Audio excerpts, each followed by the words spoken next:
13, 12, 11, 10, 9, 8, 7, 6, 5, 4, 3, 2, 1, 0.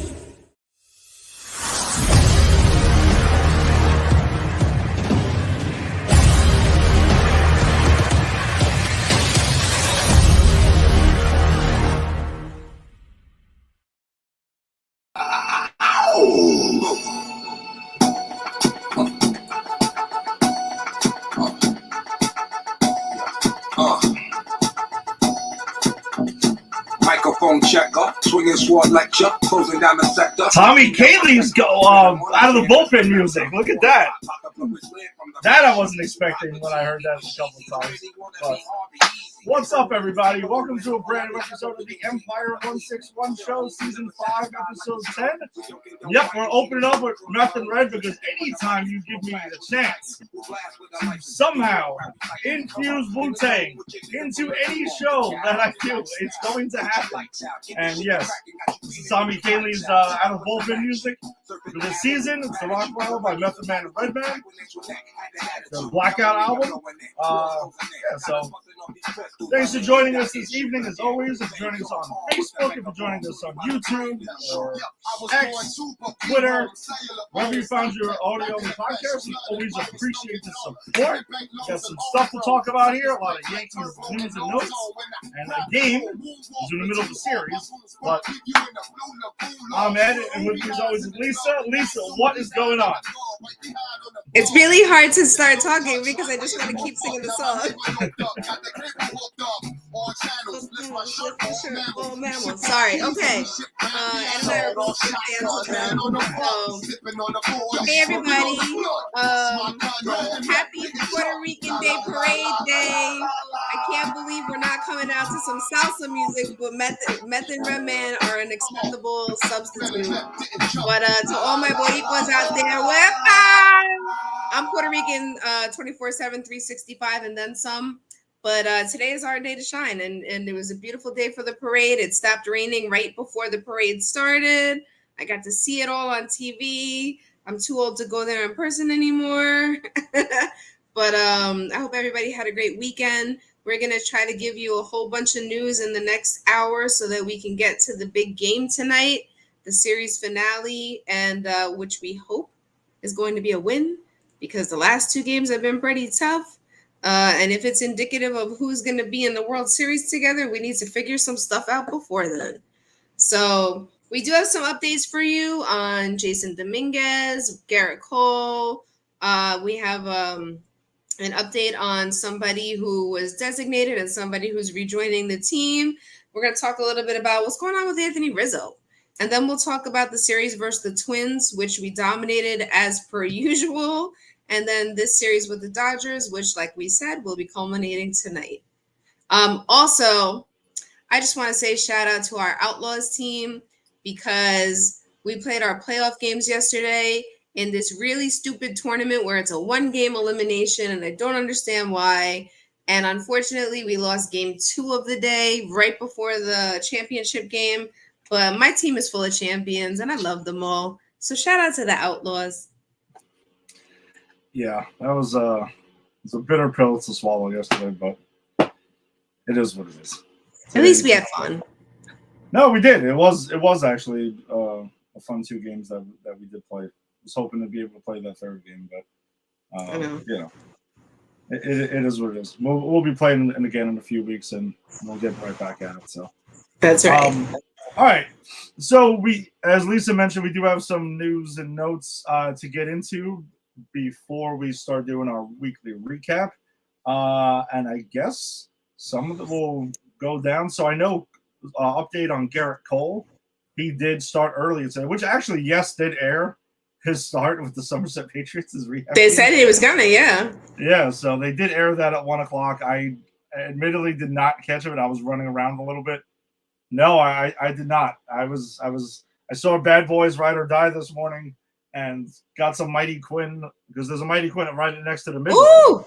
Yeah. Ironic. That's what I had for lunch too. Did you really? Yes. Did you do the lunch special? I did. Oh, what did you get then? We actually did not talk about this at all. We totally didn't. This is breaking news, folks. I got the jasmine rice bowl with pulled pork, mac and cheese, and Brussels sprouts. Okay, I did What'd you get? the brisket sandwich with the side. I got some mac and cheese because it's really hard to say no to it whenever the hell mac and cheese is there. Absolutely. I should have just refused the coleslaw because, like, I don't know, I'm mixed bag with coleslaw. Like, if I'm good, I don't even bother with it. And It wasn't good. We got some and it wasn't good.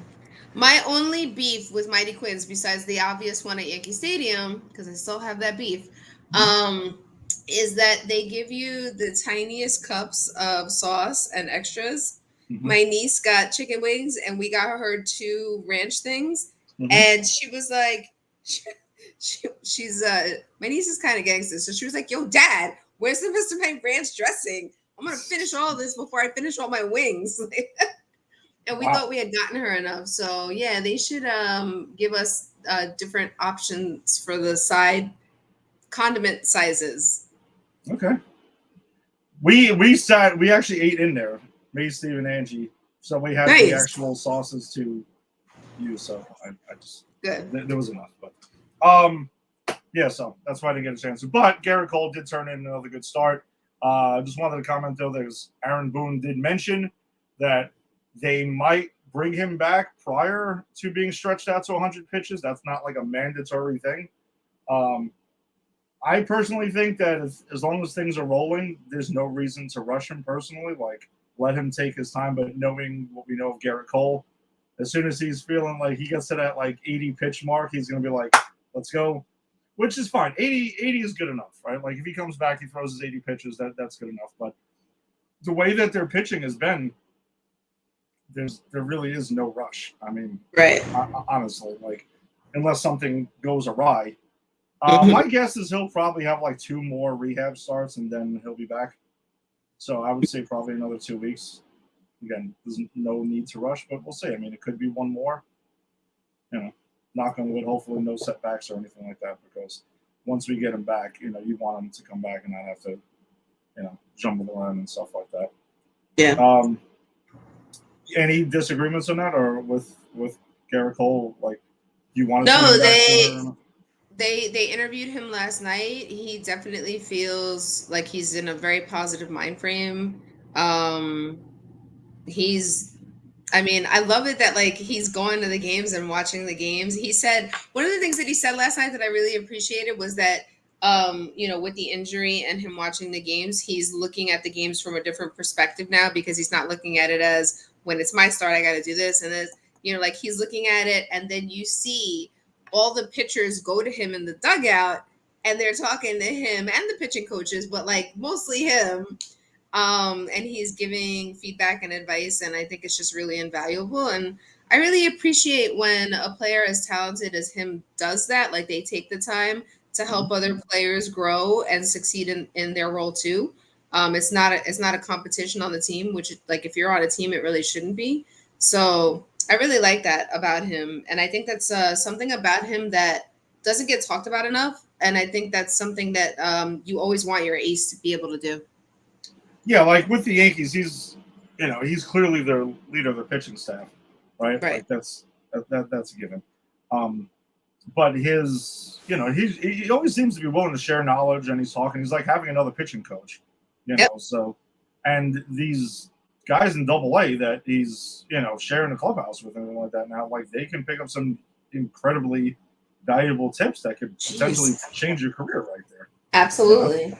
So he's definitely a guy, you know, you want to take some advice from. And on another minor league note, I know you had some stuff on Jason Dominguez, who is his rehab is going pretty damn well. Really well. So yes, as per Talkin' Yanks on X or Twitter or whatever you want to call it, they said that he is batting .377 with a 1.122 OPS in 19 rehab games. I bet you he is just so excited about that progress and just can't wait to get pulled back up to the majors. Yeah, and the thing with Dominguez is, it does tie into something else that I guess we'll talk about next. But yeah, he's tearing it up down there. I mean, he's obviously, showing that he's probably pretty close to being ready. It's just they're not going to call him up unless it's a full-time thing. Like, you're not going to call up Jason Dominguez to be the fourth outfielder or something like that, right? So they're in a tricky situation because obviously Judge is Judge. Alex Verdugo has done pretty damn well this season. So, you're not going to make him that guy. And right now is when things have gotten complicated because Juan Soto's injury popped up on Thursday night. I guess we can, pepper them together here because that's the thing. Like, if he was heading to the IL, then, there you go. There's your move. And I remember on Thursday night, I was at the game with our friend Joe, and there was a rain delay. It was about 45 minutes or so. And when I saw them come out to warm up, and Verdugo didn't start, came out with Judge, and they were like, sort of warming up. I'm like, all right, where's 1-7? What's going on here? And obviously, when he wasn't out, my mind went immediately away from the game that we're watching, automatically to X, and I'm refreshing. I'm like, all right, what? Soto's hurt. Something's going on here. Like, something is up. And for the rest of the game, that's pretty much all I was trying to do is get, like, updates on Juan Soto. And it took a while, too. No, it did. And, then you hear forearm tightness or discomfort, and your first thoughts are Tommy John surgery, UCL situation, and that's where all the speculation went until the next day, where it was revealed it was inflammation. And we both know that the way the Yankees have communicated injuries the last couple of years, hopefully this isn't some grade A baloney here that we're getting. Yeah. Yeah, because it's true. Like, we've heard a bunch of crap over the last couple of years. But hopefully, they are on the up and up and being transparent about this because they didn't put him on the IL. Now, the same night, on Thursday night, when he left the game, Dominguez was also pulled from his game, which would lead you to believe he was getting called up the next day. And everything started lining up. That's also why I was like, IL immediately. Like, they know something's bad. Something's really bad, and Dominguez is getting called up immediately. But I guess it was a coincidence. Well, they did say that he's eligible to come off the bench today. So. Well, Soto supposedly was eligible to come off the bench the last 2 days, allegedly. And he was in full uniform at some point during yesterday's game, I think it was. Like he changed, or he took off his hoodie, I guess. Yeah, and had a bat in his hand, like ready to get up. So. And the opportunities presented themselves.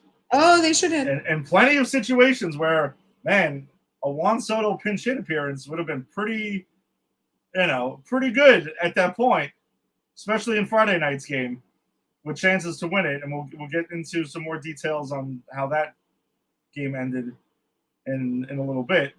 But it's not like the opportunities didn't present themselves. So, right. I know Boone mentioned earlier was in his pregame. He had mentioned that they expect Soto back in Kansas City. So I know he also mentioned like some kind of, I guess, whatever medication they gave him or something like that. They wanted it to take effect to try to clear out the inflammation. There's a knock on wood. It's only inflammation, and it's a couple of days. It sucks. It really sucks that he's missing the Dodgers series. And it does because, the excitement has been crazy this weekend.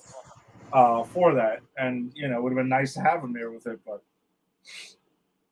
he just unfortunately is missing his game. So we'll be hopefully back in Kansas City, and it'll be telling if he DHs or if he's in the outfield.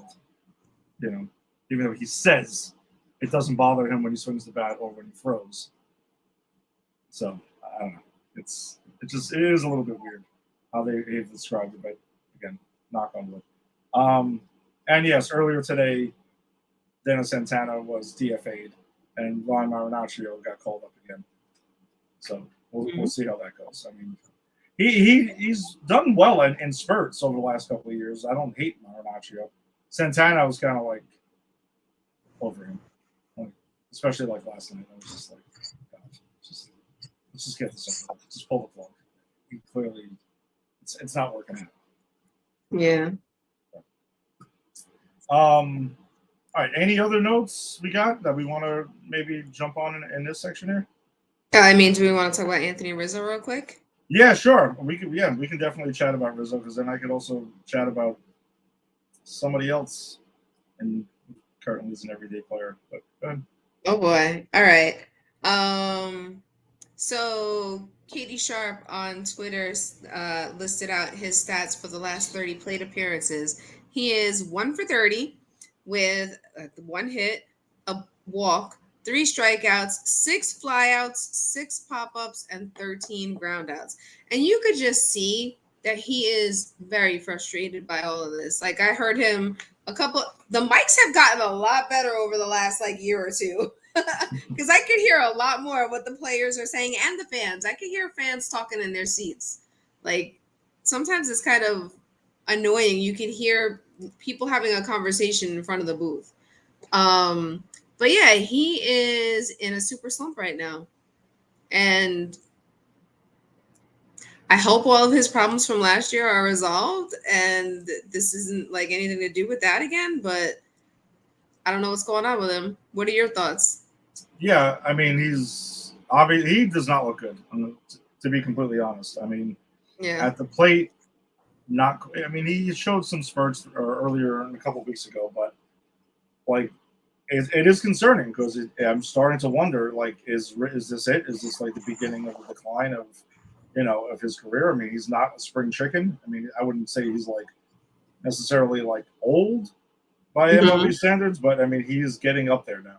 So unfortunately, this is kind of how it happens, right? You just kind of fall off, and then that's that.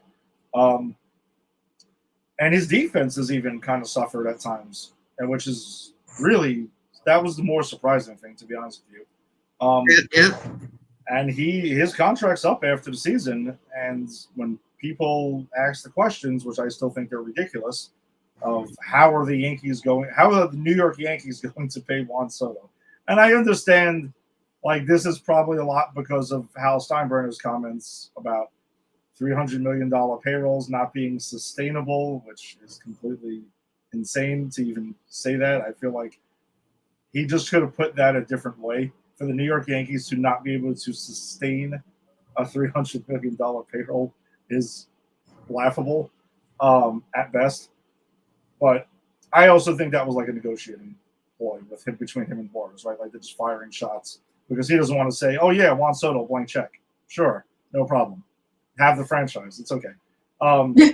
But if you're saying, hey, you want to stay under a certain luxury tax threshold, where's some of that money going to come from? Anthony Rizzo. I mean, if he continues to decline, they're not going to re-sign him. I mean, you shouldn't. You can go elsewhere unless he's willing to take this massive pay cut and there's no other better options, which I would imagine there is a better option for the New York Yankees. So it sucks. And I know it's that's Judge's boy and everything like that, but they're not going to keep him around just for that. Right. It is what it is. It's tough business. You got to make tough decisions. That could be one of them, but it does suck too, because a left-handed bat in Yankee Stadium, who normally hits 30 home runs or so, pretty nice to have. I'd like to have that guy. Hopefully he finds it. Maybe he has a resurgence. Maybe there's a mechanical tweak that they find. I know he's out of the lineup tonight, which after last night, I figured that was going to happen. That also ties in to someone else who I think that's probably where they're going to be saving money to end up forking it over to Soto, and that's Gleyber Torres. Who's swung the bat better, but again, another huge error last night, and he leads all MLB second basemen in errors at 9, and that doesn't include the mental errors that he makes on basically a regular basis. Yeah, with his base running gaffes. Yeah. And I know he's swinging the bat a little bit better recently, but he's still hitting 230. Well, he's also the reason why, the rest of the team, the defense has to be super solid, because he's messing up routine plays. That little pop-up, I know it was, behind your back and stuff, but when you, squeeze the freaking glove. It was nonchalant. And they said it. They were like, there goes Gleyber being too casual again. Yeah. So he's known for it, and it's really bad. It's not a good look at all. Yeah. To me, this is the example of the guy going in his walk year and completely folding under the pressure of it. You know, like we got Judge, who has a career season in his walk year, earns his contract, and you got Glaber, who is regressing in it. You know, like, all right. But this also isn't new stuff. Like, we've seen this over the last couple of years. It's not like, and again, not that he's not talented, because he is talented. It's just, I just feel like he has a lack of focus at times now. Maybe he's bringing his offensive struggles into the field with him, or vice versa. It's very possible, but you're a professional ball player. I mean, I don't know what to tell you. I mean, this is how it works. So it's something they're going to have to potentially look at towards a trade deadline. Not that they're going to get much for him. No one's lining up to say, give me Gleyber Torres in a free agent year who's not playing well to begin with. But, you know, if you got to move on from him, you might take what you can get. Hey, maybe you can get a reliever if you're lucky. You know, and do that, because the Yankees could use another arm or two in the bullpen, to be honest with you. So, and they find these reclamation projects constantly, which one will be mentioned later on in the show. But yeah, Rizzo and Glaber have been issues. So yeah, we'll see how that goes. All right. So the last thing I just want to say before we get into the week is it is All-Star voting time. So make sure you're voting for your favorite players to get in. I have been voting for the last several days straight. I got an email from the Yankees saying, thank you so much for voting for us. So I don't know about you, I'm fair. So I didn't vote just like all Yankees down the line. Like, I will go and look at everybody's stats and pick the player whose stats are the best. Unless it's somebody from the Astros, then I will not. So you did not vote for Jose Altuve? I absolutely did not vote. He didn't have the best stats anyway, so no, he doesn't. But yes, I did vote several times already, and I'll vote today after we get off the podcast. But yeah, please keep voting for everybody so that we can have a couple of the Yankees represented at the game in Texas. And I definitely think that Aaron Judge and Juan Soto should 100% be at that game. I would be blown away if they're both not starting in the All-Star. Yeah. That's got to be a lock. And Luis Hill. The pitcher's a little different because they name it. We don't vote him in. But you're right, right? I know. Now, I know you're right. They don't get voted in. But I think he should definitely be there. And they were talking about he might even be the starter. Well, that's what I'm saying. Like the starter part of it also weighs on, like, where is he at in the rotation and stuff like that. Right. So, yeah, because if he just pitches the game before, then I'm sure, you know, whoever's managing the All-Star game is going to get the call and be like, all right, listen, how about you just give him a rest? Let him come out and wait and stuff like that. He is not going to play. Yeah. Plus, also, he's never thrown more than 90 innings in a season. And I know they keep saying there's no innings limit with him. But you're not going to have him throw 200 innings from 90. That's not going to happen. So, right. I wouldn't be shocked if they pick and choose some spots to do that. But yes, it would be cool if he can start the All-Star game, throw his one inning, strike out the side, and get him out of there. That's it. Just get him out of there, put him in bubble wrap, get him away from the field. That's the end of it. Like, no more. Yeah. Even if he just goes to the game, it's fine. Like, I just want him to be honored for the work that he's been doing. Yeah, absolutely. And if he continues on his pace, he definitely very well could be starting it, which would be awesome. He just gets in the game. You're right. Like, one way or the other. As far as my voting goes, yeah, I'm pretty fair about it. I'm not one of these homer guys who just votes for the Yankees and that's it. That's weak. So no, I'm not. I wouldn't do that. I do kind of miss the old school way. You had to punch the holes and crap like that. You used to get the ballots. Yes, this is way more convenient, obviously. But yes. When I was a kid, I used to grab a bunch of them and start in between innings, start punching holes through it, and I couldn't wait to vote for the All-Star game. So it was a lot of fun. It'd be a bunch of little white dots of paper beneath my seat. All right. So why don't we jump into it here then? Let's go ahead and get to the week that was. We will rewind it back to Tuesday, where the Yankees welcomed in the Minnesota Twins, and You can guess it. It's like death, there's taxes, and then there's the Yankees beating up on the Twins. It just seems to happen. I don't want to jinx it that it happens at a bad moment, but when the Yankees when they lost the season series to the Twins last year, you knew something was wrong. Now things have been, the ship's been righted a bit. Yanks did take that one by a final of 5-1.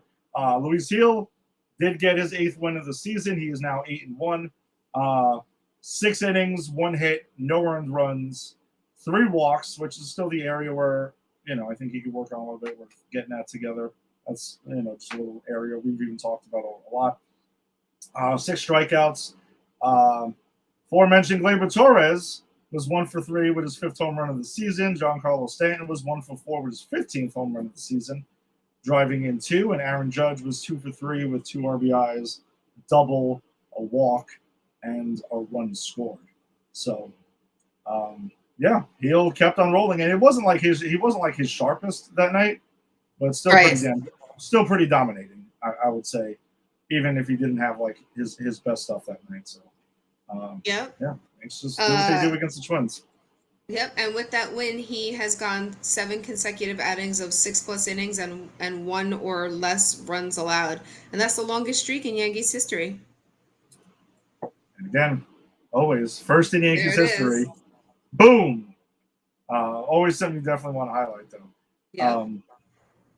And I do love the fact that the relentless booing of Carlos Correa, I can firsthand tell you it continued the entire series.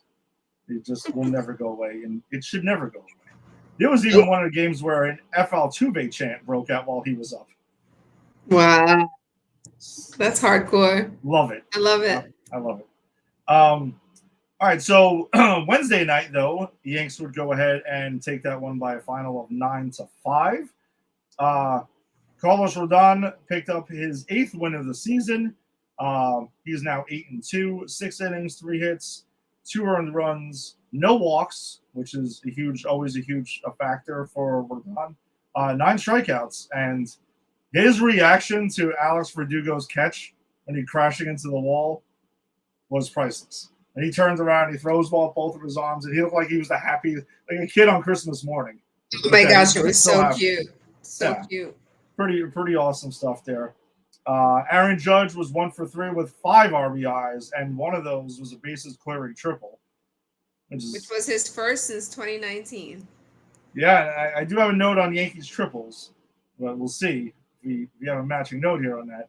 Anthony Volpe, 3 for 5, 2 runs scored, and his own triple. Giancarlo Stanton, 2 for 4 with an RBI and a run scored. And not a triple. Not a triple. Now that is something I want to. Wow. Even Lisa, his chance for a triple was in San Francisco. If he hit a bullet in one of those alleys, and like 2 of the defenders tripped over themselves or something like that, or like one of them got lost. Oh my God. Triple. That was his thing. Maybe one of them got lost in McCovey Cove and they were in like a canoe or something. Then that's what would happen. That's his chance. But man, that would the midges that got Jabba Chamberlain in Minnesota. Yeah. In Cleveland. Excuse me. In Cleveland, they came and found Giancarlo Stanton. The outfielders wherever Giancarlo Stanton. Yes, and they were like swatting them away and like, that's oh my God, I'm gonna be stuck. I'm trying to visualize the Giancarlo Stanton triple right now. What the heck that would even look like? It's ridiculous. But he's been swinging the bat pretty damn well. Yes, he has. So a note on this game. This was the Juan Soto basketball jersey night at Yankee Stadium. Lisa, I tell you, the lines that were outside before this game were bonkers. Like, they were bobblehead worthy, maybe even more. Like, it was crazy. I have a colleague at work who I saw a couple days later, and he was like, Lisa, I went to the Yankee game the other night, and he was like, it was Juan Soto basketball jersey. And I said, oh, it's cool. Did you get one? And he was like, no. He's like, I went with a bunch of my friends, and we all got there at different times. He's like, only one of my friends got it, and he got there at 5 o'clock. So this was the company game our New York summer event that I Yes. hosted. I had 62 people I had to help get into this game. They all had their tickets in advance. And there was some issues with our mobile tickets, I will say, because we had a voucher that was that's unlimited food to the fifth inning in the Jim Beam Suite Lounge. But I advised them, detailed bullet points on the email. Here's the Juan Soto jersey, because we actually went last year for Aaron Judge basketball jersey night.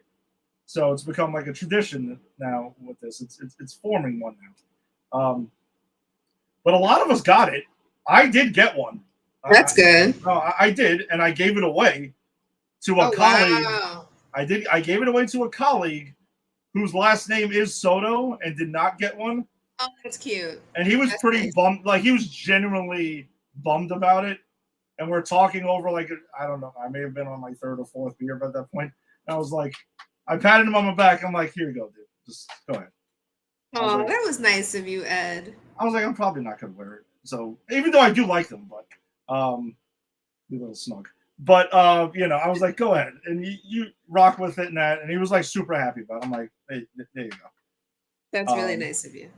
And by the way, for the record, the beers were like this size of cups. They were putting beers in. Wow. Yes. Steve was the man, because Steve, there was 2 extra tickets that did fall into my lap, because colleagues who weren't going to say anything when they bailed at the last minute, which was insane. I know you mentioned you were not available, and I think we even talked about it last week. I was like, are you sure? Yeah. I'll call you. Steve went, and Steve's like, oh, well, I went out with my company team. We were drinking Monday night, so I'm good. I'm like, oh, you're good. Guess what? Here's the keys. You're driving, my man. I'm going to enjoy the big beers now, because I rarely get to drink at games. So, no, it was a lot of fun, though. Good. Yeah, good stuff that night. All right, so the Yanks would complete the sweep on Thursday night by a final of 8-5. And yes, this one did feature like about a 45-minute rain delay. Marcus Stroman took the start. No decision, did not have it clearly. 4 2/3, 6 hits, 5 earned runs, 2 walks, and 2 Ks. Luke Weaver did pick up the win out of the bullpen. His record's now 4-1. Clay Holmes did pick up his 18th save of the season. And glad we're both sitting down. And when you're listening to this, I hope you are sitting down. Because Trent Grisham, 1 for 3 with his second home run of the season, 3 RBIs on the night. Lisa, the guy had 3 hits on the season, and 2 of them were home runs at this point. I know. All or nothing. Like, basically the definition of all or nothing. Mm-hmm. So that was nice to see. Stanton, 1 for 2 with another RBI, 3 walks on the night. So, and this was against Pablo Lopez for the Twins, who is no slouch. But Yanks made him work. They worked the count all night and got him out of there 1-2-3. So that was good to see. But this was also unfortunately the night where the whole Juan Soto injury news happened. So yeah, this was a weird game. It was definitely a strange game. So I will say too, do you have a dog under you now? Is that? I'm not. I am actually trying to turn on the air conditioner again because it's hot as hell in here. And got it. Like the surge protector has gone out twice now. Oh man. Yes. No, the dogs will go in and out of here, but no, not at the moment. He'll be back. My only comment for this game is that on the bottom of the 4th, Anthony Volpe and Aaron Judge extended their on-base streak to 32 games. Yeah, and well, we'll talk about it again in a minute because I'm sure it's not the last we're going to discuss that. But Yanks do sweep the season series from the Twins, 6-0, and we'll see if that's the last time we see them this season. If we see them sometime in October, which is usually a welcome sight for the Yankees. Yes, it is. The Twins. All right, so then the big series would begin over here because it did feel like the Twins series was kind of like the warm-up for the primetime series with the Yankees welcoming in the LA Dodgers here. And that's what kind of bums me out, though, that Juan Soto was not, be able to play this weekend. But the Yanks would drop the Friday night game, the opener, by a final 2-1 in extra innings. That was a good game. Really good game. Except for the outcome. Really good game. Yeah, outcome was tough. Also, the eventual appearance of the Manfred men, also not my favorite. Your favorite thing. annoying. Irks me every single time, but I'm trying to cope with it. It pisses me off. Again, 15th inning, okay, fine. It doesn't have to be immediately. Like that's just it's just lazy. But Cody Petit, who is in for Clark Schmidt, no decision because he only went 4 2/3, 2 hits, no earned runs, 3 walks. Ian Hamilton took the loss in extra innings. His record's now 0-1 in the season. Aaron Judge, though, 2 for 3 with an RBI and 2 walks. Yankees offense, 1 for 8 with runners in scoring position. They had 5 hits. 5 hits. And again, they went against Yamamoto that night, who looked as advertised. He was awesome that night. So I was edge of my seat and everything like that. And by the way, they also, I know Yes announced this was the second highest viewed game in the last couple of seasons over here, which you imagine would have went higher, but it was also on Apple TV Plus at the same time. So you had to figure that cut into their ratings a little bit. It was cool that they did get to have the game on Yes because Fox had the Saturday game and Sunday night is on ESPN. So apparently one of them has to be by rule, the MLB's rules that one of them has to be on local. So Yes and the Dodgers network, I think it's like Sportsnet or something like that, got to carry it as well. So that's kind of cool. Yanks were set up to win this game, though. In the 10th inning, they have their Manfred man on second base, and Trent Grisham can't get a bunt down. Who had the second most bunts in baseball over the last couple of seasons, can't get a bunt down. Dude, you're hitting 083. Get a bunt. You should be able to bunt. I mean, you have to contribute something besides the occasional homer once in a blue moon. And I know he hasn't been playing that much, but you should be able to get a bunt down. I mean, come on. It was pathetic. They bunt him over, runner on third with 1 out. I got to say I like their chances. Not guaranteeing anything, but that would have been it because the Dodgers didn't score in the top of the 10th. So that was the thing that stuck out to me. And, yes, Ian Hamilton hanging a slider to Teoscar Hernandez didn't help things either. Listen, Teoscar Hernandez had our number this weekend. He always has. I was going to look up, but then I just did not. His career numbers against the Yankees are probably absurd. He's been a pain in the ass since he was with the Blue Jays, with the Mariners, and now the Dodgers. He's a royal pain in the ass. He's a Yankee killer. Yeah, that was a defining moment. They had their chance. It was a golden opportunity in the 10th inning, and good teams make you pay for your mistakes. That's just kind of how it goes. And then it was last night, though, which the Yankees got kind of beat up eventually. I mean, this was a 4-2 game going into the 6th inning, and we'll get back to that in a second. But this was a final of 11-3. Nestor Cortez was in trouble all night. He took the loss. His record's now 3-5. He went 5 1/3, 7 hits, 4 earned runs, a walk, 4 strikeouts. Aaron Judge, 2 for 4 with 2 home runs, giving him 23 on the season, and a walk. Alex Verdugo, 2 for 5 with a double. DJ LeMahieu, nice to see. He was on base 3 times. He was 2 for 3 with a walk. Yanks offense, 0 for 7 with runners in scoring position and stranded, I think it was 14 runners on base last night. So they had chances, plenty of them, and just kept failing to finding ways not to score. So 4-2, top of the 6th inning, runner on first. Shohei Ohtani, I mean, hits like a 20 bouncer to Glaber at second base. Where he boots it. Like, it looked like trouble as soon as he was going after it, for whatever reason that was. Probably thinking about the double play before he even had it. Is going to be my guess here. He boots that, brings up, and then the floodgates open. That's, again, good teams make you pay for your mistakes. Yanks played a little sloppy these last couple of days. Like, fundamental shit is why they lost his first 2 games. And this one got out of hand like that. Really quickly. Yeah, it was there.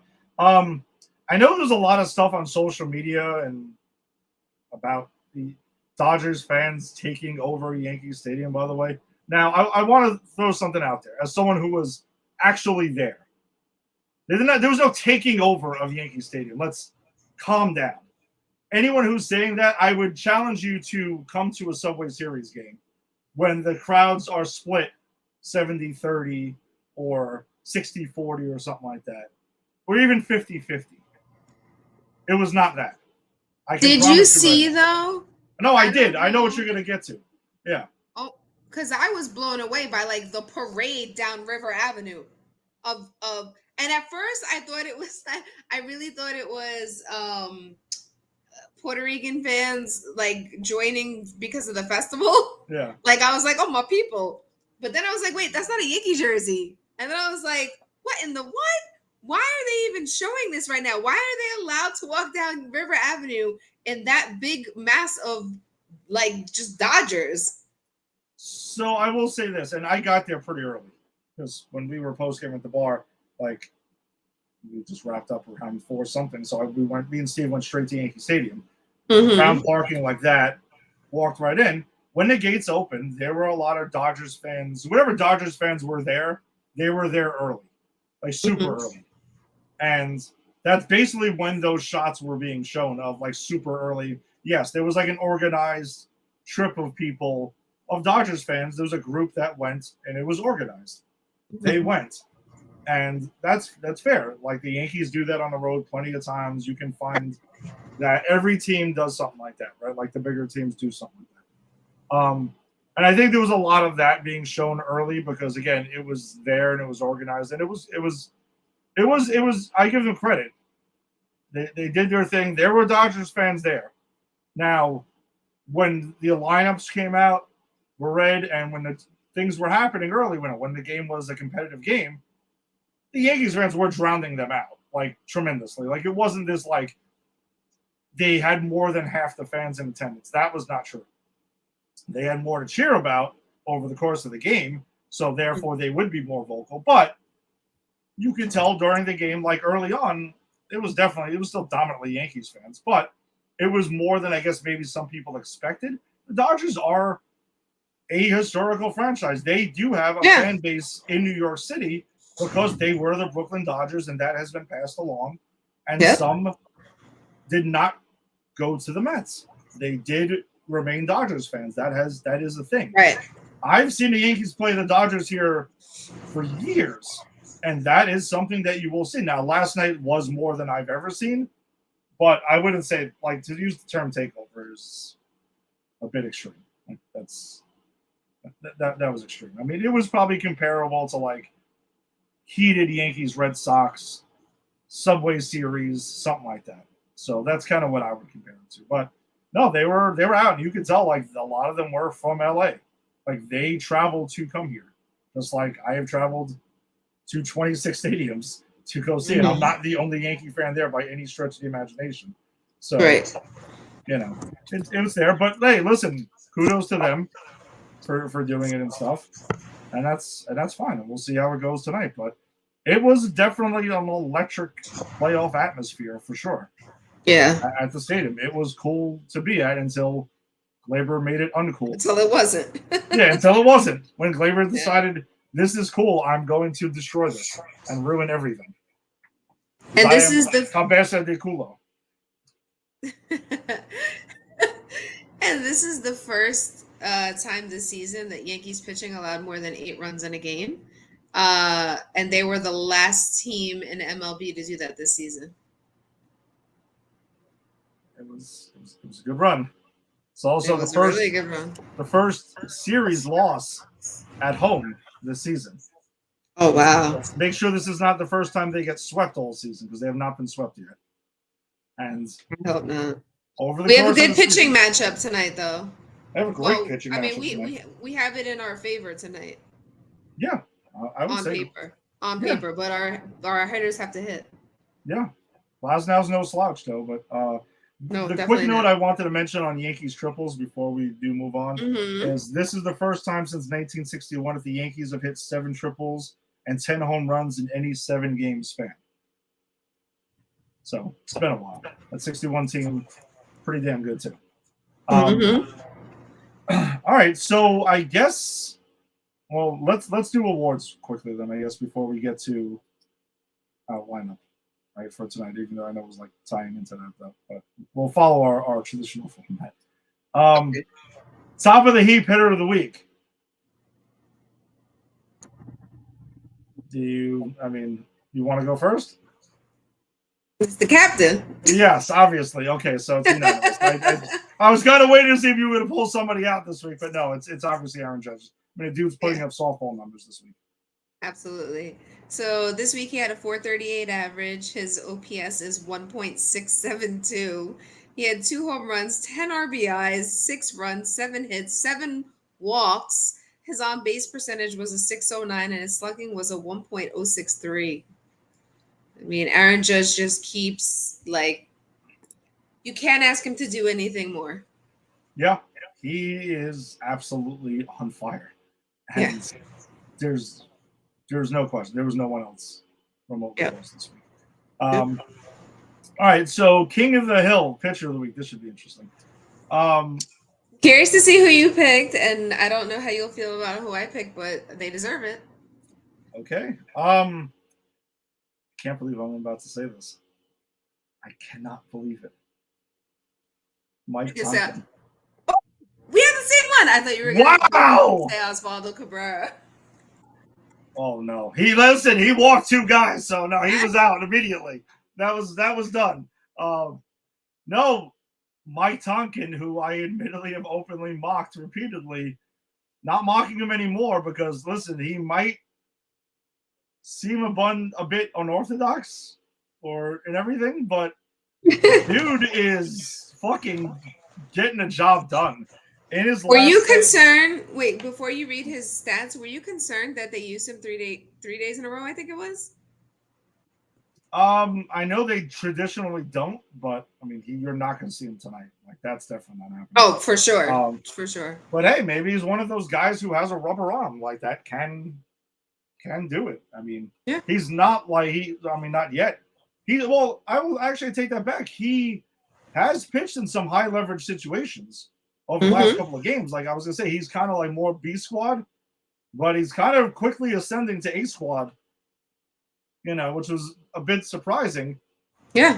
But his last 7 games, he has a record of 1-0, which pitching records are, especially the bullpen. 174 ERA in his last 7 games, 10.1 innings, 5 hits, 2 earned runs, 3 walks, 10 strikeouts, and a whip of 0.77. So hopefully this remains as one of Cashman's random finds for the bullpen.